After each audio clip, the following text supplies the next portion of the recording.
नमस्कार दोस्तों, स्वागत है आपका हिंदी ग्लोबल न्यूज़ में। तो दोस्तों, जैसा कि आप सब जानते हैं कि भारत और रूस के रिश्ते काफ़ी पुराने हैं और जब भी दोनों देशों को एक दूसरे की ज़रूरत पड़ी है तो दोनों देशों ने एक दूसरे का समय समय पर साथ दिया है। लेकिन दोस्तों, हाल ही के कुछ दिनों से ही भारत और रूस के रिश्तों के बीच कुछ दरार पैदा हो गई है, क्योंकि रूस के विदेश मंत्री ने भारत को पश्चिमी देशों का गुलाम तक कह दिया था, क्योंकि भारत ने चीन के खिलाफ काफ़ी कड़े एक्शन लिए थे। तो और दोस्तों, रूस के विदेश मंत्री के बाद रूस के एम्बेसडर जो कि इंडिया में है, उन्होंने भी ये बयान दिया था कि भारत पश्चिमी देशों के दबाव में चीन के ऊपर कार्रवाई कर रहा है, जो कि नाजायज़ है।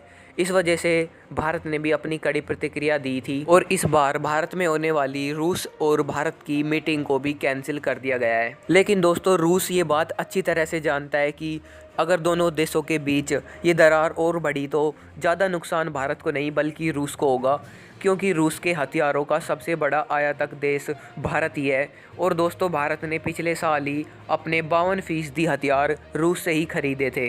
और दोस्तों, जो रूस की अर्थव्यवस्था है उसका सबसे बड़ा संसाधन है ऑयल एक्सपोर्ट, यानी कि वो दूसरे देशों को तेल बेचकर अपने देश की अर्थव्यवस्था चलाता है। लेकिन दोस्तों, दूसरे नंबर पर उसका अर्थव्यवस्था का सबसे बड़ा संसाधन है डिफेंस एक्सपोर्ट, यानी अपने हथियारों की बिक्री करके ही रूस की अर्थव्यवस्था चलती है। इसलिए रूस भी ये अच्छी तरह से जानता है, अगर रूस ने चीन का और समर्थन किया तो भारत इससे काफ़ी नाराज़ होगा और उससे उसके डिफेंस एक्सपोर्ट पर काफ़ी प्रभाव पड़ने वाला है। अगर रूस चाइना को अगर अपने डिफेंस के जो सामान है वो बेचता है तो चाइना उनकी कॉपी कर कर डुप्लीकेट सामान बना लेता है।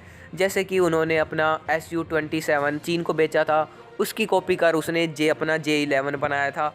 और दोस्तों, रूस ने अपना SU-35 बेचा, उसका J16 कॉपी बना ली चाइना ने। दोस्तों, चीन रूस से काफ़ी कम संख्या में हथियार खरीदता है और उनकी कॉपी कर कर खुद उन्हें अपने देश में ही बना लेता है, जिससे रूस के डिफेंस एक्सपोर्ट मार्केट को काफ़ी नुकसान झेलना पड़ता है। और दोस्तों, रूस भी ये बात अच्छी तरह से जानता है कि चीन एक विश्वासु दोस्त नहीं है जितना कि भारत है। विश्वास पात्र दोस्त चीन कभी बन भी नहीं सकता और चीन ने अपना रवैया हर बार जायज़ कर दिया है कि वो कभी भी किसी देश के साथ मैत्रीपूर्ण संबंध बनाए नहीं रख सकता ज़्यादा लंबे समय तक। और दोस्तों, सारी दुनिया इस वक्त चीन विरोधी भावना के तले दबी हुई है, क्योंकि इस वक्त दुनिया की जो हालत है उसका जिम्मेदार केवल चीन ही है, क्योंकि चीन ने कोरोना वायरस को अपने देश में ही नियंत्रित नहीं किया, जिस वजह से वो पूरी दुनिया में फैल गया था।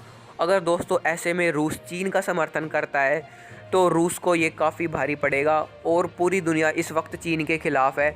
अगर रूस भी समर्थन करेगा तो पूरी दुनिया का विरोध रूस को भी झेलना पड़ेगा।